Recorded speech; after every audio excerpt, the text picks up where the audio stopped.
Ok. Donc déjà, on va dédier le shiur pour la refoua shlema et pour le mérite de Chaim Yaakov ben Rachel, que Bezrat Hashem, il a une refoua shlema imminente, miraculeuse, Bezrat Hashem, de manière dévoilée et rapide, Bezrat Hashem. Donc le sujet de ce shiur, ce sera donc les lois qui concernent Shabbat et plus particulièrement les lois qui concernent le Mouktsé. Alors on sait très bien, on va donner un cas et à travers ce cas, on va essayer donc de donner plusieurs, on va dire, bases et plusieurs règles qui vont ensuite nous aider à nous pour reconnaître déjà, à part le cas pratique qu'on va présenter, mais aussi pour un petit peu détecter le mouktsé. Alors, il y a plusieurs sortes de mouktsé. On ne va pas rentrer dans tous les détails combien de mouktsé il y a parce qu'il y a plusieurs halachot, mais on va prendre un cas qui est très utile et qui Bezrat Hashem, que grâce à ça, on pourra aussi apprendre beaucoup sur le mouktsé. Alors, je vais vous donner un exemple. Imaginez-vous, donc il y a madame qui se tourne vers monsieur vendredi soir, il y a une belle Seudat de Shabbat qui s'est fait, donc beaucoup d'invités, les enfants, toute la famille est venue, et on se retrouve donc évidemment avec une vaisselle pas possible. Et donc il y a monsieur qui se réveille enfin et il dit à sa femme, écoute, tu sais quoi, tu as l'air très fatigué, tu as beaucoup investi aujourd'hui, et donc va te reposer, va dormir maintenant, et moi je vais faire la vaisselle. Maintenant, lui, monsieur est censé faire la vaisselle. Il commence à faire la vaisselle, donc madame va dormir avec le cœur rempli de joie et d'amour vers son mari, enfin, qui s'est dévoué pour faire la vaisselle. Mais le lendemain matin, en se réveillant, elle voit que la majorité de la vaisselle est encore donc donc dans la cuisine. Et évidemment, elle est un peu étonnée. Pourtant, tu m'as promis que tu allais faire la vaisselle. Et là, monsieur dit, bah, écoute, je suis venu dans un cours et j'ai appris que la vaisselle était mouktsé pendant Shabbat. Donc, j'ai pu faire ce qui n'était pas mouktsé. Mais ce qui est mouktsé, je ne peux pas toucher, donc j'ai laissé tout ça. Donc, en deux mots, il a laissé 90% de la vaisselle. Et donc, et les proches me demandent, je donne ce cas, parce qu'effectivement, lorsqu'on parle de Shabbat et on parle donc de Mouktsé, on parle aussi de vaisselle, de table, etc., etc. Là-bas, on va voir qu'on a beaucoup réellement du Mouktsé qui est à portée de main. Et là, on va apprendre dans notre cours, Bezrat Hashem, donc comment déjà reconnaître ce qui est Mouktsé ou non et qu'est-ce qu'on peut en faire. Alors, je vais donner un exemple tout simple.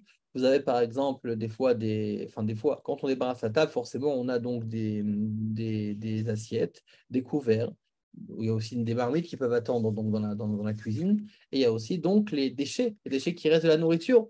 Il y a des déchets qui sont mouxés, il y a des déchets qui ne sont pas mouxés. Donc, on doit d'abord essayer de détecter qu'est-ce qui est mouxé et comment on peut débarrasser. Et aussi, dans quelles conditions on peut utiliser les objets mouxés.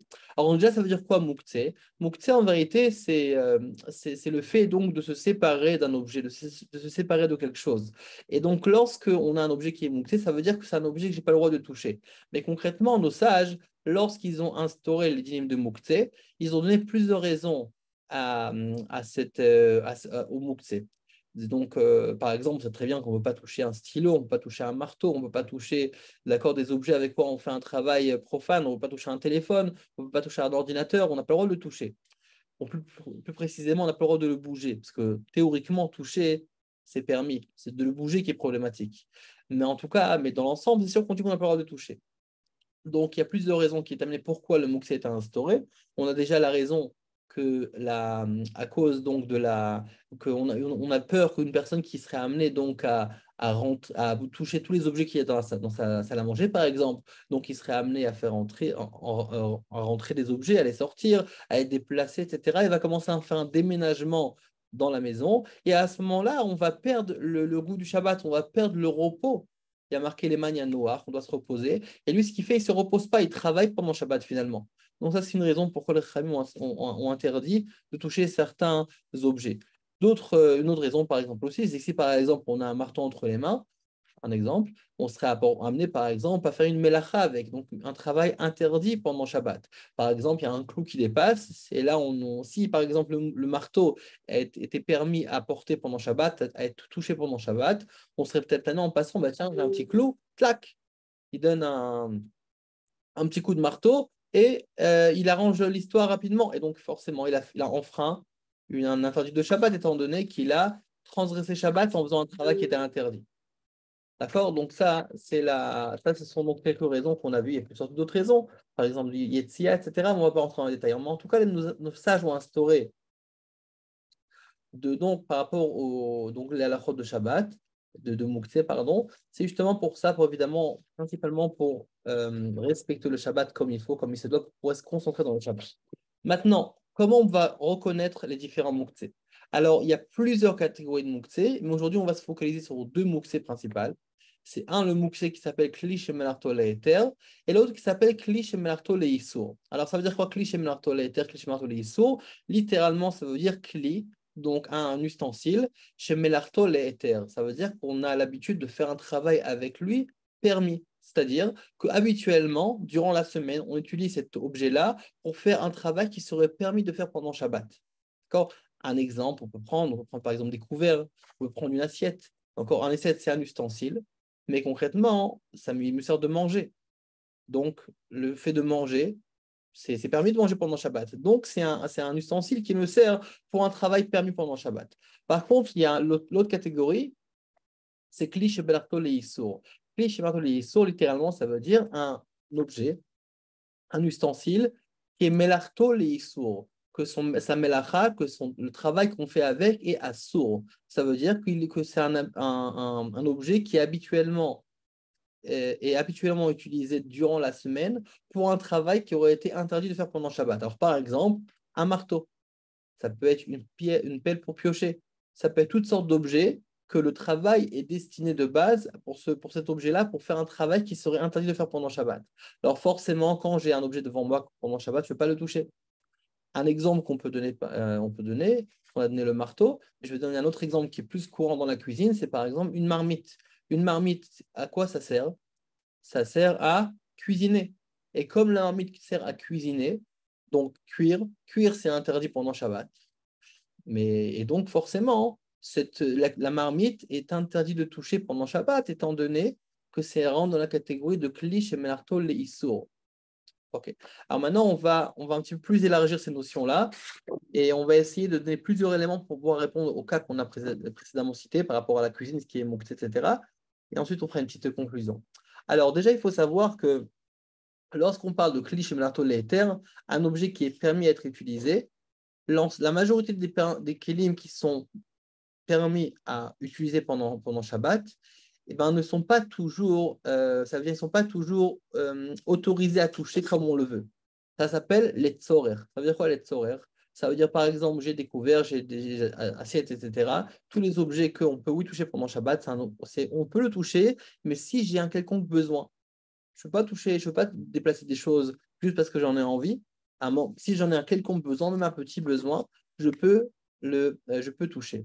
Par contre, quand on dit cliché melarto les issour, on parle d'un objet qui est habituellement interdit, qui fait un travail habituellement interdit pendant Shabbat. Là, je n'ai pas le droit de toucher, même si j'en ai besoin.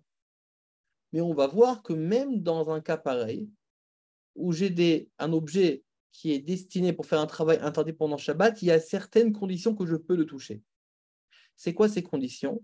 Ces conditions sont que ce soit l'etzorer gufo ou mkomo. Alors concentrez-vous bien, je sais que ce sont des mots un petit peu peut-être nouveaux pour certains, mais c'est très important de savoir pendant Shabbat. Et une fois qu'on a compris le système, c'est très très simple. Klish melarto leisur, donc comme on l'a dit, c'est un objet qui est habituellement utilisé pour quelque chose d'interdit pendant Shabbat. Si j'ai maintenant un besoin l'etzorer gufo ou mkomo, c'est-à-dire que j'ai besoin gufo, son corps, ou mekomo, sa place, j'ai le droit de le déplacer. Alors, je vais donner un exemple. J'ai un marteau. Un marteau, c'est destiné à faire des travaux. Les travaux sont interdits pendant Shabbat, donc forcément, c'est Mouktsé.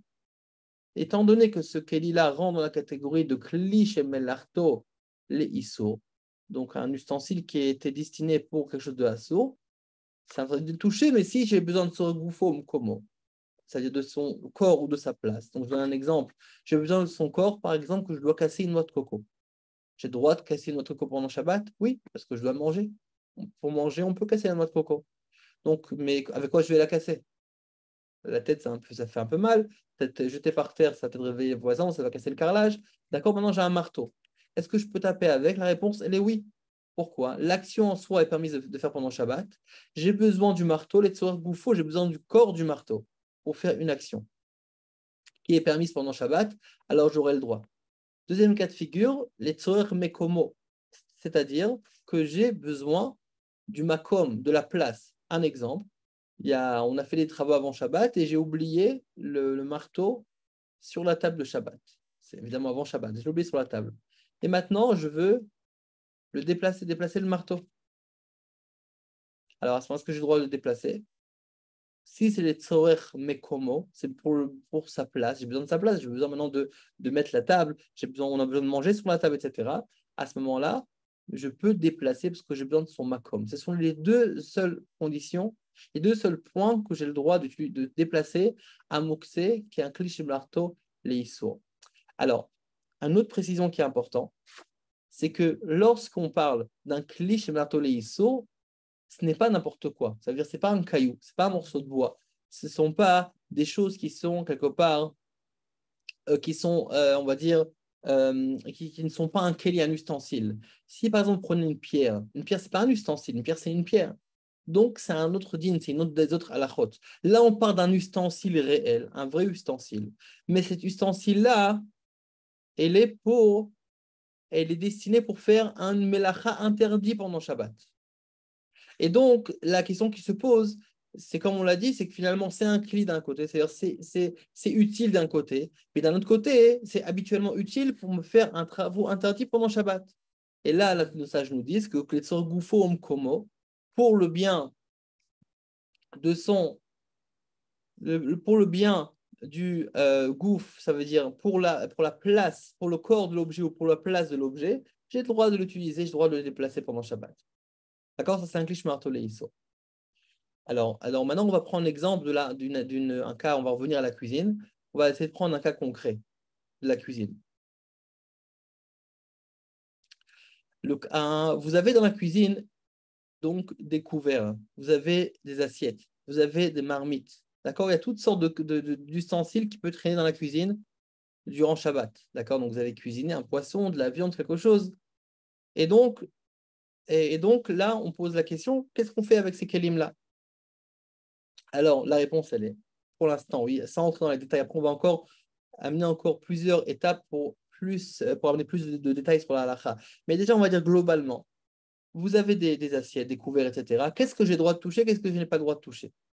Lorsqu'on parle d'assiettes, de couteaux, de donc tout objet que finalement on a le droit d'utiliser pendant Shabbat, c'est-à-dire l'utilité principale de cet objet-là, c'est pour faire quelque chose de permis pendant Shabbat, je peux le toucher. Il n'y a aucun problème. Si j'ai un quelconque besoin, je peux le toucher. Tandis que si on parle d'une marmite, une marmite, comme on l'a dit, c'est quoi? C'est un klish melartolé sourd, étant donné qu'habituellement, elle est utilisée durant la semaine pour faire un travail qui aurait été interdit de faire pendant Shabbat. Dans ce cas-là, ça va être quoi la halakha? On aura le droit de déplacer, mais sous deux conditions. Une des deux conditions. Ou bien que j'ai besoin d'être sourd goufo, ou bien d'être sourd mekomo. Alors, comment on va appliquer ça par rapport à une marmite?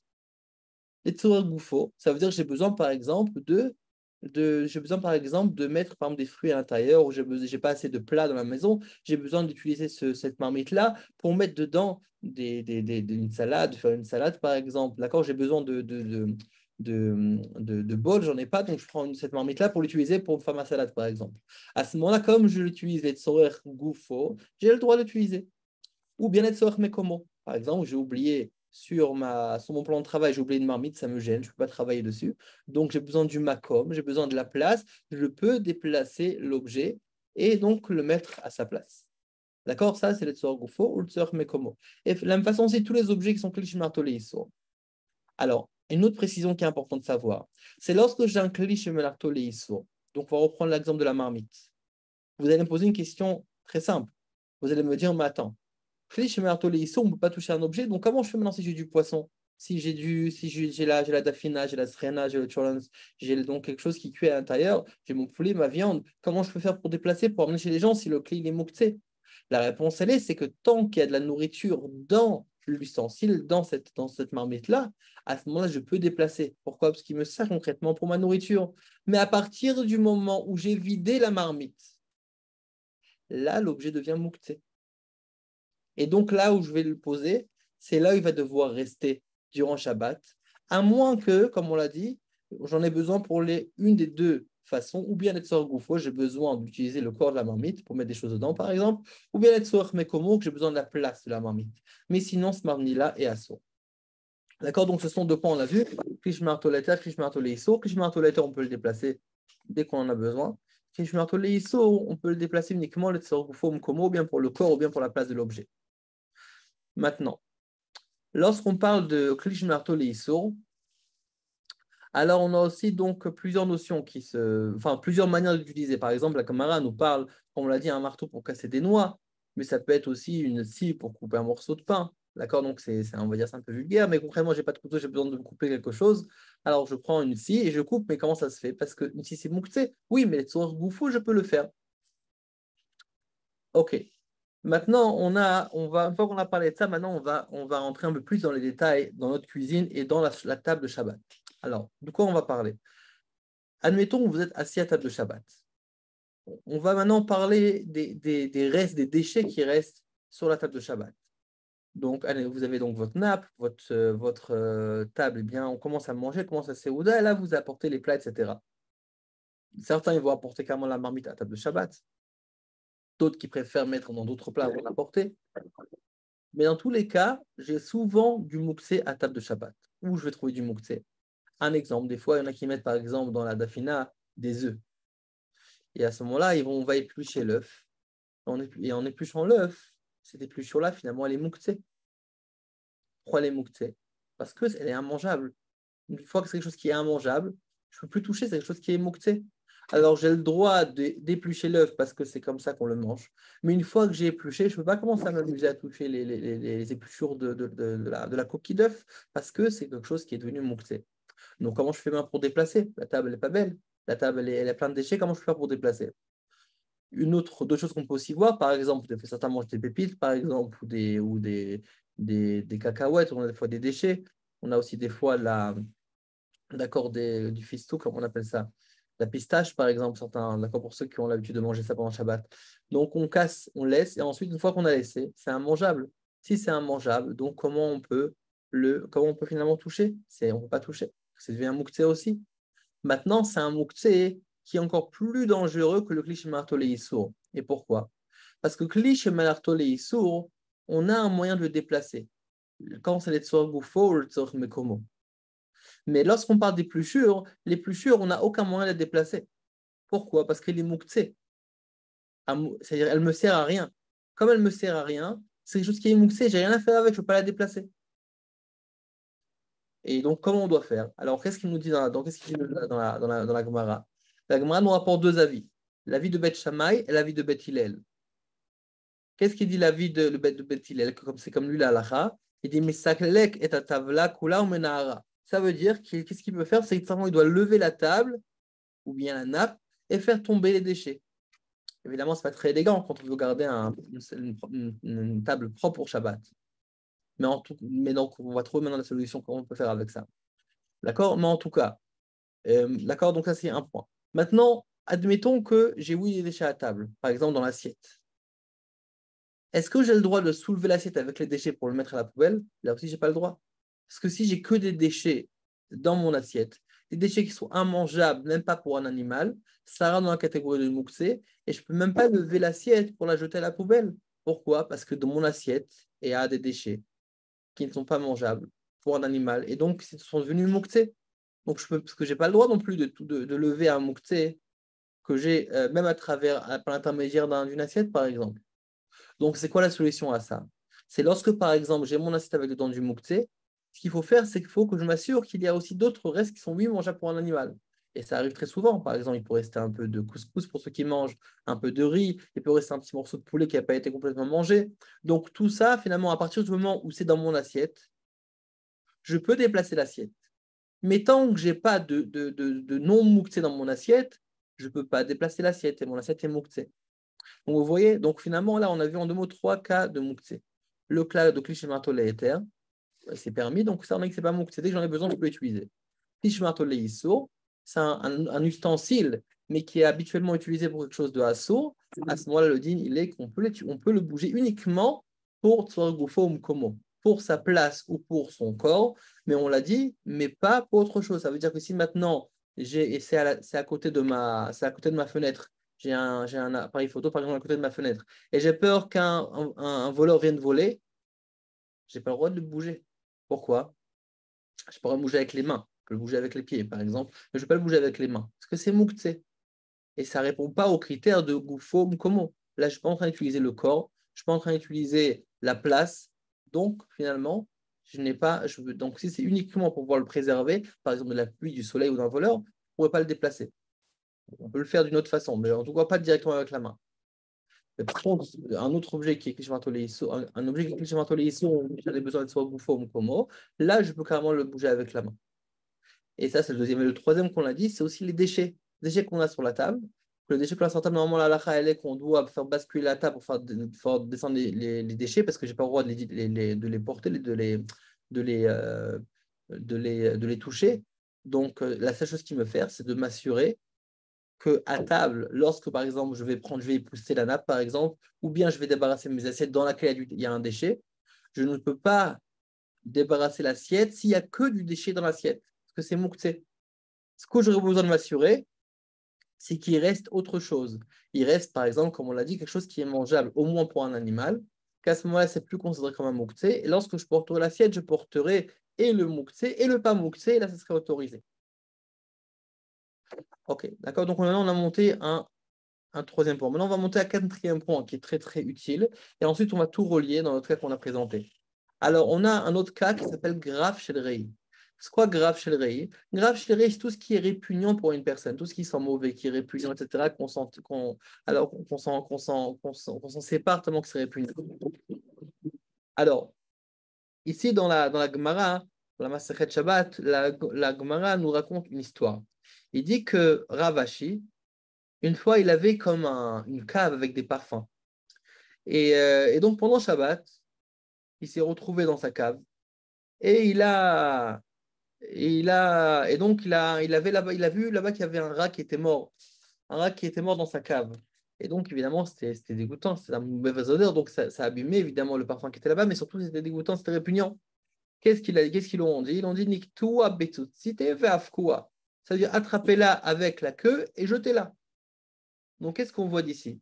On voit d'ici que on peut toucher un mouktsé, parce que finalement, une souris morte, c'est une mouktsé, même quand elle n'est pas morte, mais une souris déjà morte, c'est sûr que c'est mouktsé.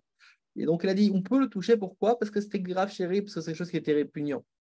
Et après, la Gemara pose aussi d'autres exemples avec une couche. Enfin, à l'époque, il n'y avait pas de couche, mais dans notre langage à nous, une couche d'un bébé, etc. Mais en tout cas, on a toutes sortes de choses que finalement, c'est répugnant. Et donc, on peut déplacer parce que c'est répugnant. Alors maintenant, on va rajouter ce côté-là de grave chez les reis. Ça va être un éther, c'est une permission. On va essayer donc de prendre ça pour essayer de le mettre, de l'appliquer dans notre cas à nous. Comme on l'a dit, les déchets, c'est des déchets. Ça veut dire le seul moyen de déplacer, c'est ou bien de jeter tout par terre, bon, c'est pas très élégant, ou bien de simplement de m'assurer que lorsque je fais porter les déchets indirectement par une nappe, par exemple, par un plat, par mon assiette, qu'il y a encore des choses permises dans mon assiette. Mais là, on va rentrer un autre détail. Un exemple, vous avez parlé de fina. Il y en a qui vont le mettre dans un plat, il y en a qui vont apporter la marmite directement à table. Chacun comme il a l'habitude de faire, c'est pas notre. Voilà, chacun fait ce qu'il veut. Mais en tout cas, admettons que vous avez déjà vidé la marmite. Et au bout d'un moment, comme on sait très bien qu'au bout d'un moment, la fina, elle est bonne sur place, mais après une fois que la marmite est sale, ça devient un petit peu répugnant.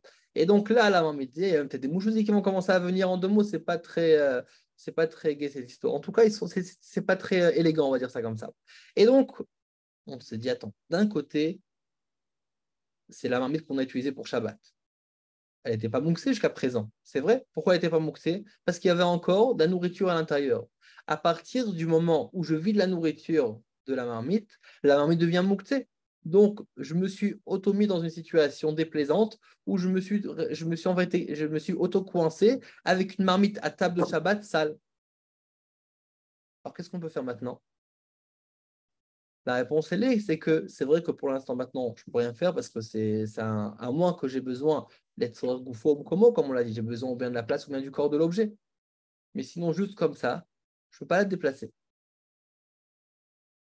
Il y en a qui disent qu'on peut rendre, il y en a qui disent qu'on peut le rendre utile, un objet, comme par exemple, j'ai besoin maintenant de mettre des choses dedans, ou j'ai besoin de la place, de faire en sorte que j'ai besoin de cette place-là.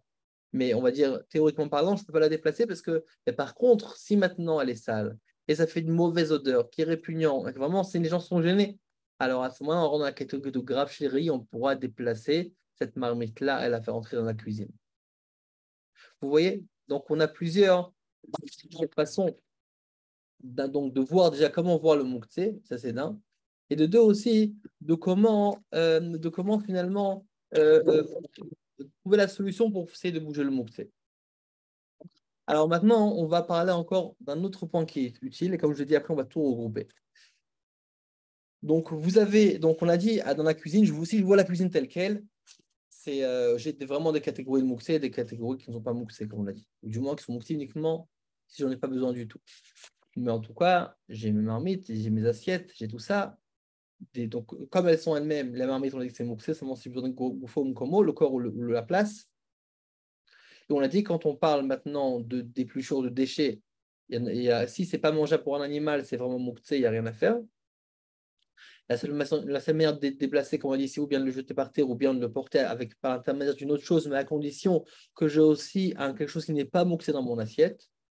Et on a dit aussi que des fois, je peux voir des choses qui sont répugnantes. Par exemple, je rentre dans la cuisine et c'est pas possible. Ça sent tellement mauvais, il y a les restes de Shabbat, etc. C'est pas possible. Alors à ce moment-là, si ça rentre dans la catégorie vraiment d'un cas répugnant, grave chez le rei, alors à ce moment-là, je peux le déplacer. Maintenant, on va rajouter un autre détail. Qu'est-ce qui se passe maintenant si, bon, j'ai mon assiette, à l'intérieur, j'ai quelque chose qui est des déchets donc de Shabbat, donc ça peut être, d'accord, comme on l'a dit, ça peut être des coquilles, etc. Et maintenant, je dis, écoute, bon, comme on n'a pas le droit de toucher, ce que je vais faire, c'est que je vais prendre un couteau et je vais aider, comme on a l'habitude de faire, je vais aider pour retirer le mouxé, retirer avec le couteau. C'est-à-dire, vous allez balayer l'assiette avec le couteau. Est-ce qu'on a le droit de faire ça, oui ou non, Shabbat? Ça peut être la même chose à table. Des fois, par exemple, j'ai du mouxé à table et j'aimerais prendre quelque chose, ça peut être un couteau ou autre, ça peut être une cuillère, une fourchette, peu importe, mais pour bouger le mouxé. Est-ce que j'ai le droit de le faire? Nous dit l'Admorazaken qu'on n'a pas le droit de le faire. Pourquoi? Parce qu'étant donné que ce n'est pas ma force directe, c'est considéré yada arirta. C'est quoi yada arirta? C'est en araméen. En hébreu, on aurait dit yad aruka. En français, on va dire la prolongation de la main. Qu'en vérité, ce couteau-là, on ne voit pas en tant qu'un changement de l'habitude, mais on voit en tant que la prolongation de la main de la personne, de l'individu. Si c'est le cas, si je considère ça comme ma main, donc je n'aurai pas le droit de faire bouger donc le mouktsé par l'intermédiaire d'un autre objet. Alors là, je ne parle pas du pied, etc., du coude. Je ne parle pas de ça. Je parle vraiment à travers la force de la main. Évidemment, personne ne va commencer à bouger les épluchures d'accord, de la table avec ses pieds. D'accord, c'est pas très faisable. Moi, que personne très souple, mais bon, je ne pense pas que c'est correct non plus. Mais en tout cas, personne ne peut faire ça avec le couteau. Là aussi, c'est interdit. C'est pour ça que lorsque finalement je vais déplacer, je vais vouloir jeter mon assiette à la poubelle, par exemple, les déchets de mon assiette. Et dans mon assiette, je veux voir que j'ai deux choses. J'ai des choses mouxées et des choses qui ne sont pas mouxées. Donc, ok, très bien. Donc, si j'ai mouxé, pas mouxé, je peux lever l'assiette.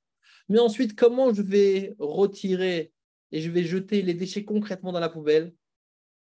Alors, je peux verser, c'est une solution. Mais si je compte faire ça avec par intermédiaire d'un autre objet comme un couteau ou une fourchette, à ce moment-là, si je touche le mouxé, je rentre dans un interdit. Parce que je suis en train de toucher le muktzeh avec Mayada Rirta, avec la prolongation de la main. Et c'est pour ça qu'il faut aussi faire très attention à ça. Ok.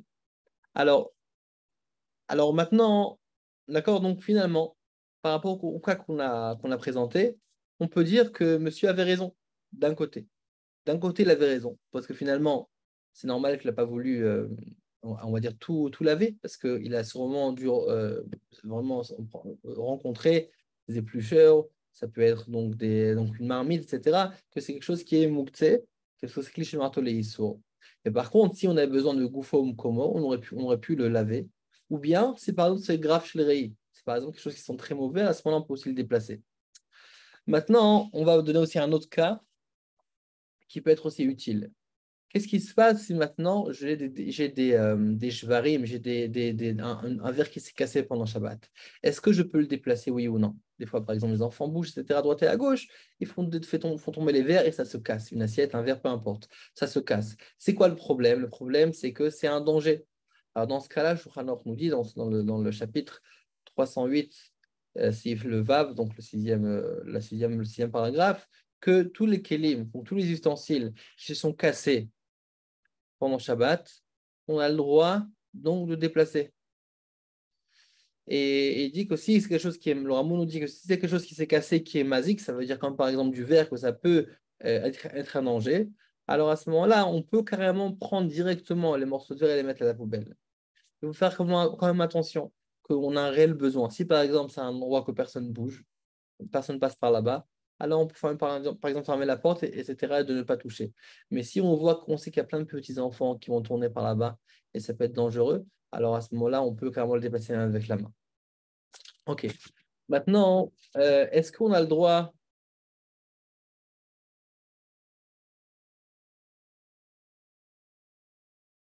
Ok. Alors maintenant, ce qu'on va faire, c'est qu'on va essayer donc de regrouper le tout. Donc j'ai maintenant, donc on a parlé de la cuisine. Maintenant, comme on l'a dit, de jeter à la poubelle, etc., de reconnaître les ustensiles. Maintenant, on va aussi parler donc de la table de Shabbat. Donc on a dit, je m'assois à la table de Shabbat. Même lorsque j'ai des épluchures, peu importe les épluchures, alors à partir du moment où c'est des épluchures qui ne sont pas consommables pour un animal, ce qu'il faut que je fasse, c'est qu'il faut que je fasse attention de les mettre depuis le départ, parce que c'est pas quand je mets sur la table et après je sais pas quoi en faire. Depuis le départ, si je suis amené à éplucher, il faut que je le mette dans un ustensile que je pourrai ensuite déplacer. Mais attention, avant de déplacer, il faut absolument quelque chose de moutarde à l'intérieur, de permis à l'intérieur. D'accord? Maintenant, on a dit que si maintenant j'ai du mouxier sur la table, j'ai pas le moyen de le prendre non plus. Pourquoi? Parce que ce sont des déchets. Donc, le seul moyen que j'ai de le prendre, c'est uniquement si c'est grave chez les rayés. Ça veut dire que c'est quelque chose qui a une odeur, c'est mauvais, c'est fort, c'est des répugnants. Là, je pourrais le prendre. Mais en général, quand on parle d'épluchures simples, je n'ai pas ce problème-là. C'est vrai que c'est sale, etc., mais je n'ai pas ce problème-là. Par contre, ce que je peux faire, c'est épousseter la nappe, ou bien de porter la nappe, mettre tout à la poubelle, mais à condition, encore une fois, que j'ai aussi quelque chose de moutarde qui est dedans. Donc, tout ce qu'on a dit, c'est quand lorsqu'on a un keli. C'est lorsqu'on a quelque chose qui est le cliché martelé ISO, c'est quand c'est un keli, ça veut dire que c'est un ustensile. Et c'est vrai que les épluchures ne sont pas un ustensile, donc on en a parlé qu'on n'a pas le droit d'utiliser. Mais il faut savoir qu'il y a 8 des cas où on peut utiliser un objet qui n'est pas un keli, qui n'est pas un ustensile, même qu'il est mouktsé. Alors je vais donner un exemple. Par exemple, vous avez une pierre, c'est un exemple qu'on a donné juste avant, c'est une pierre. Une pierre en soi, elle est appelée mouktsé, et c'est un mouktsé qui est encore pire que Klish Marto Leisor. Parce que Klish Marto Leisor, on a dit qu'on peut le déplacer comment pour son corps, pour sa place. Tandis que lorsqu'on parle d'une pierre, étant donné que ce n'est pas un ustensile, donc c'est indéplaçable, on ne peut pas déplacer une chose pareille. Parce que finalement, ça ne me sert à rien. Nos sages ont permis de déplacer quelque chose qui est Klishmartoli sur le Tsorgoufo pour le corps, pour la place, parce qu'à la base, c'est un Keli, c'est un ustensile dont je pourrais être amené à l'utiliser. Mais lorsque je parle d'une pierre, c'est un objet qui ne me sert à. C'est pas ça qui ne me sert à rien forcément. Maintenant, il peut me servir, mais théoriquement parlant, ce n'est pas un ustensile. D'accord? Ce n'est pas quelque chose sur quoi j'aurais pu penser que j'aurais pu utiliser pendant Shabbat. Et donc, c'est pour ça qu'il n'y a aucun intérêt de l'utiliser. Mais c'est pour ça que si maintenant, avant Shabbat, je fais une action avec et qui va, entre guillemets, mettre une étiquette sur, évidemment, on parle théoriquement parlant, mais on parle dans l'esprit, que finalement, je vais réserver dans mon esprit cet objet-là pour une utilité pendant Shabbat, à ce moment-là, je le rends Kelly, je peux le déplacer. Alors, un exemple, si on prenait l'exemple de la pierre, j'ai une pierre et j'ai envie, par exemple, de caler ma table. Ou bien j'ai besoin de coincer une porte. Alors, étant donné que ce n'est pas un ustensile, je ne peux pas l'utiliser. Ah, voilà que c'est le Tzorech Goufo, j'ai besoin de son corps. Oui, mais le Tzorech Goufo, on a dit que ça ne marche pas pour quelque chose qui n'est pas un ustensile. Ça marche uniquement pour un Klish Martolé Issour, pour un ustensile, même qu'il est dédié pour faire un travail interdit pendant Shabbat, mais c'est un ustensile quand même. Par contre, une pierre, ce n'est pas un ustensile. Donc, je ne pourrais même pas pendant Shabbat prendre une pierre pour coincer une porte ou on va dire, pour ajuster une table, je n'ai pas le droit parce que finalement, c'est vraiment un mouktsé, ça s'appelle mouktsé Mechamat Goufo. C'est mouktsé. Par contre, si j'ai fait une action avant Shabbat avec cette pierre, par exemple, j'ai pris la pierre et j'ai coincé la porte avec, à ce moment-là, c'est comme si j'avais réservé et j'avais rendu la pierre un ustensile, étant donné que j'ai fait concrètement une action avec cette pierre-là. Et à ce moment-là, je pourrais l'utiliser pendant Shabbat. Un autre cas de figure, par exemple, des fois les enfants, ils prennent des bâtons, ils se battent avec. Un morceau de bois, c'est mouktsé pendant Shabbat. Mais si, par exemple, ils jouent toujours avec ça pendant la semaine, étant donné qu'ils ont réservé ce bâton, ils l'ont rendu en jeu, alors à ce moment-là, ils peuvent aussi le déplacer et le porter pendant Shabbat, étant donné maintenant qu'ils ont mis une étiquette, une autre étiquette sur ce bâton-là. Avant, c'était un petit morceau de bois, maintenant, c'est devenu un jeu. D'accord? Cette pierre-là, avant, c'était une pierre, maintenant, c'est devenu une cale pour ma table, pour ma porte, et donc, c'est devenu un ustensile. OK. Maintenant, un autre point, un dernier point, c'est le point de est-ce qu'on a le droit donc donc parce que finalement on est encore dans la cuisine, est-ce qu'on a le droit donc de rendre de la nettoyer notre vaisselle pendant Shabbat. Là on a parlé de porter la vaisselle pendant Shabbat, mais aussi la nettoyer. Alors comme on l'a dit, lorsqu'on vient nettoyer la vaisselle, on a encore ce problème de mouktsé. Parce que même si je veux nettoyer la vaisselle, si je veux nettoyer une marmite fait que je marteler ISO, donc je peux pas la nettoyer. À moins si j'ai des grandes odeurs, comme on l'a dit, à ce moment-là je peux la déplacer bien, même si je l'ai déjà entre les mains, je peux aussi la nettoyer. Même qu'il aurait mieux valu la déplacer, la mettre d'un côté, ça aurait été mieux. Mais concrètement, j'ai toutes sortes d'objets dans ma vaisselle. D'accord? Donc, comme on l'a dit, les déchets, il faut faire attention pour les déchets mouktsé, de les déplacer correctement. Mais même lorsqu'on parle de juste laver la vaisselle, le fait même de laver la vaisselle, quel problème on pourrait être confronté? C'est que si, par exemple, je fais la vaisselle le vendredi soir, par exemple, pour des assiettes que j'ai besoin pour le lendemain, à ce moment-là, j'ai le droit de le faire. Pourquoi? Parce que j'ai le droit de faire une action permise pendant Shabbat. Si c'est permis, c'est permis. Dans le cas où c'est permis, évidemment, avec des objets permis. Mais si, par exemple j'ai fait Seuda Shlishit, c'est-à-dire que j'ai fait le troisième repas le samedi après-midi, pour ceux qui font un repas, d'accord, c'est Ramza de faire un repas, au moins de goûter quelque chose, fruits, un peu de maisonnote, un peu quelques gâteaux, d'accord, donc pour faire un repas donc, vers l'heure de Mincha, d'accord, donc de vendredi de samedi après-midi, donc pas le repas du midi, mais on va dire vraiment à l'approche du soir. Et donc, donc cette Seouda-là, finalement, si maintenant je suis amené après cette Seouda-là à laver, qu'est-ce que je vais faire maintenant? Je vais préparer ma vaisselle finalement pour les jours profanes. Ça veut dire que je suis en train de faire une achana mi Shabbat lechol, je suis en train de faire une action pendant Shabbat pour le profit du chol, des jours profanes. Et ça, c'est interdit de faire. Parce que je n'ai pas le droit de faire une action pendant Shabbat. Pour les jours profanes, je peux faire une action pendant Shabbat, pour Shabbat même, parce que j'en ai besoin. Mais pour le faire pour les jours profanes, pour préparer, ça en va être comme si que je suis en train d'utiliser Shabbat pour le bien du profane. Et ça, c'est interdit. Et c'est pour ça qu'il faut faire attention à ça. Si maintenant une personne est tellement sensible que ça le dégoûte, il dit je ne peux pas attendre 2 heures maintenant avant Shabbat, je peux pas pour la sortie de Shabbat, je ne peux pas attendre. Je suis trop trop perturbé, ça me perturbe, je ne suis pas tranquille. Alors à ce moment-là, on peut dire bon, c'est sûrement pour le besoin de Shabbat que la personne fait ça, pour se tranquilliser, pour comment que les 2 heures qui lui restent de Shabbat, il passe avec toute tranquillité, avec sérénité. Mais si ce n'est pas le cas, c'est uniquement pour gagner du temps, ou même si ça dérange un peu, mais ce n'est pas tellement dérangeant que ça, alors à ce moment-là, je n'aurais pas le droit de faire ma vaisselle, qu'elle soit mouxée ou non, parce que ça n'a rien à voir avec le mouxé dans ce cas-là, c'est à voir avec tout simplement le fait qu'on n'a pas le droit de préparer quelque chose pendant Shabbat pour le bien des jours profanes. Alors, on va s'arrêter là pour aujourd'hui, d'accord? Donc, on a juste vu plusieurs notions. On a vu 4 notions. On a vu la notion de cliché martelet éther, un objet qu'on a le droit, un objet qui est destiné pour pouvoir, qui est destiné pour faire un travail permis pendant Shabbat. Ça s'appelle cliché martelet éther et j'ai le droit d'utiliser dès que j'en ai besoin. D'accord? Quand on dit ça peut être des couverts, fourchettes, assiettes, etc. Ça, dès que j'en ai besoin, je peux le bouger, il n'y a pas de souci. Par contre, lorsqu'on parle de cliché martelet ISO, c'est un objet qui est habituellement destiné pour faire un travail profane c'est-à-dire qui est interdit pendant Shabbat, comme on a dit un marteau, ça sert à faire des travaux, une marmite, ça sert à cuire, etc. etc. Donc c'est un travail qui est interdit à faire pendant Shabbat, c'est mouktsé, mais j'ai 2 manières de le déplacer, ou bien les tzorer goufo, ou bien les tzorer mekomo, ou bien pour sa place, ou bien pour son corps. D'accord? Comme on l'a dit, par exemple, un marteau pour casser une noix, ou par exemple une marmite pour mettre dedans pour préparer ma salade parce que je n'ai pas d'autre bol, par exemple.